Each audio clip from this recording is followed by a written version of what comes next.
Pemirsa, Anda sadar nggak kalau akhir-akhir ini banyak orang di sekitar kita yang sedang mengalami flu dan batuk? Ya, menurut Kementerian Kesehatan, kasus influenza tipe A memang naik 38% di musim pancaroba saat ini.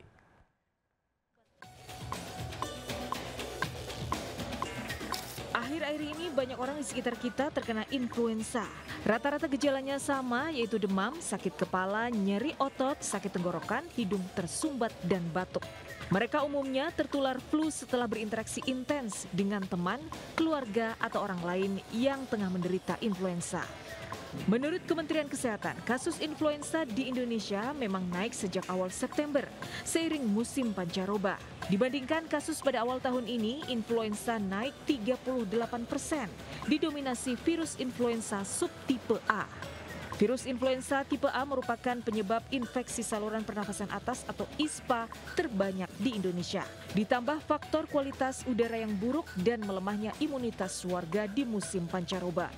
Menurut Kemenkes, tak hanya di Indonesia, kasus influenza di sejumlah negara seperti Malaysia, Thailand, dan Singapura juga terus naik, diperkirakan hingga awal tahun depan.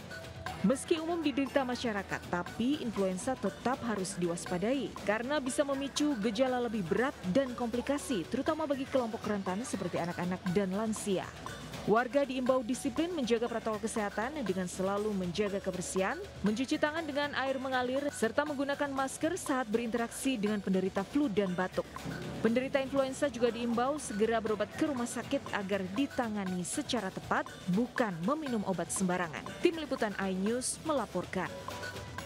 Siang ini kami akan mengajak Anda untuk makan siang sambil ngopi di tempat yang nggak biasa ya. Silakan memakai kemeja yang rapi dan sepatu pantofel terbaik Anda karena kita akan bersantap di Cafe Istana Merdeka.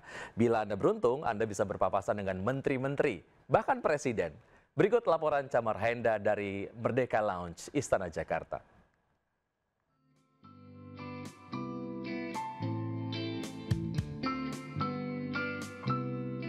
Pemirsa, ngopi di kafe udah biasa, tapi gimana jadinya kalau ngopi di Istana Negara?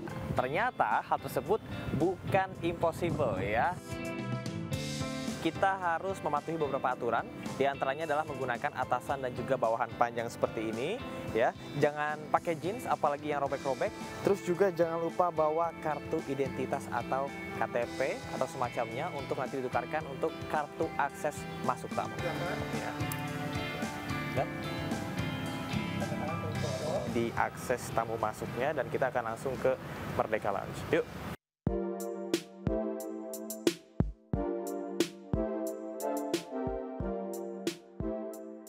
Lantai dasar atau lantai pertama itu adalah untuk semi outdoor dan juga ada smoking.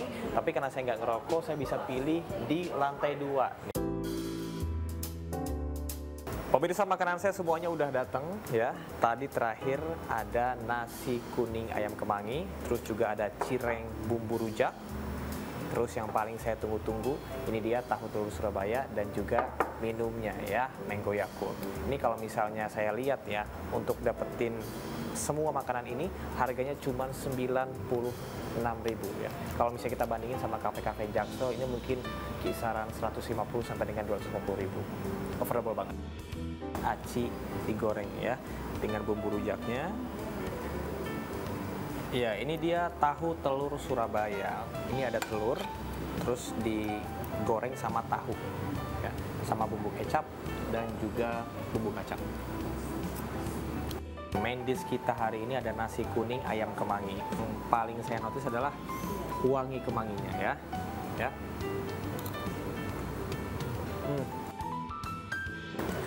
Mango Yakultnya bikin seger di mulut dan juga di tenggorokan. Bagi pemirsa yang ingin ke Merdeka Lounge dan menikmati suasana Istana Negara, bisa datang dari Senin sampai Jumat pukul 8 pagi sampai dengan 17.00 waktu Indonesia Barat ya. Dan kapan lagi bisa ngopi sambil menikmati suasana Istana Negara dan barangkali bisa ketemu sama menteri bahkan presiden. Dari Jakarta, Camar Henda dan Mario Caksono melaporkan. Terima kasih Anda masih bergabung bersama kami. Pemirsa, pemerintah terus melakukan pemerataan aliran listrik ke seluruh desa di tanah air. Melalui program listrik desa, pemerintah memastikan negara hadir untuk memastikan masyarakat merdeka dari kegelapan.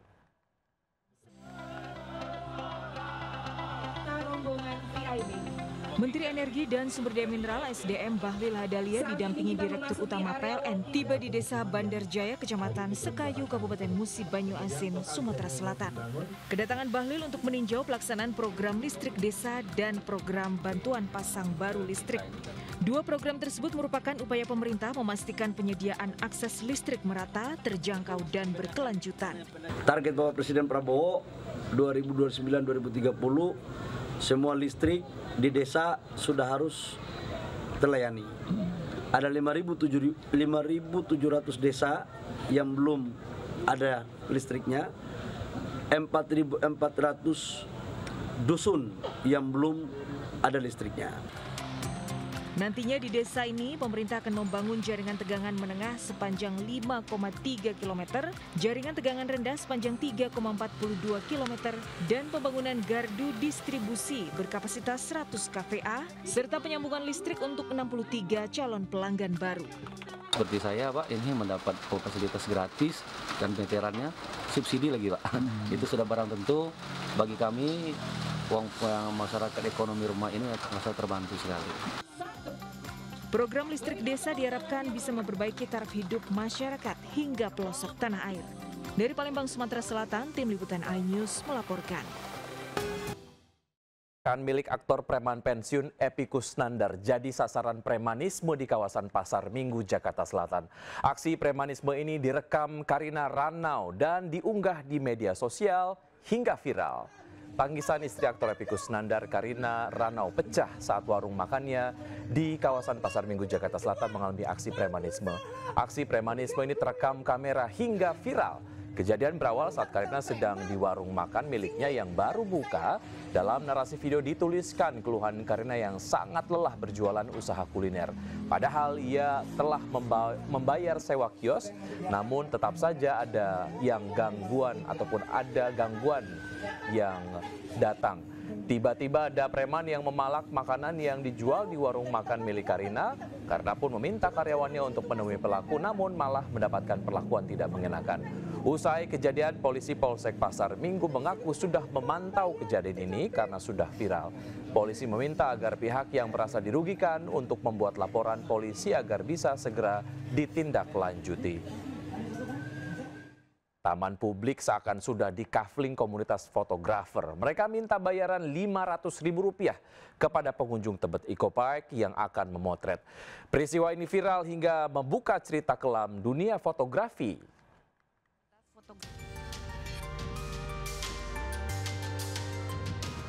Dunia fotografi Indonesia dibuat heboh dengan kemunculan sekelompok juru potret yang menamai diri mereka sebagai komunitas fotografer Tebet Eco Park. Komunitas ini menjadi buah bibir netizen setelah diduga meminta pungutan sebesar Rp500.000 pada pengunjung lain yang juga hendak memotret. Menanggapi peristiwa ini, Gubernur Jakarta menyatakan akan menindak tegas pelaku. Pramono mengatakan Tebet Eco Park adalah ruang publik yang seharusnya bebas dinikmati siapapun. Kegiatan fotografi atau perekaman di tempat umum akan dikenakan biaya bila dilakukan untuk kebutuhan komersil, seperti syuting film, iklan, atau sinetron. Sesuai peraturan daerah, tarif yang dikenakan beragam, mulai dari Rp500.000 hingga Rp3 juta per hari.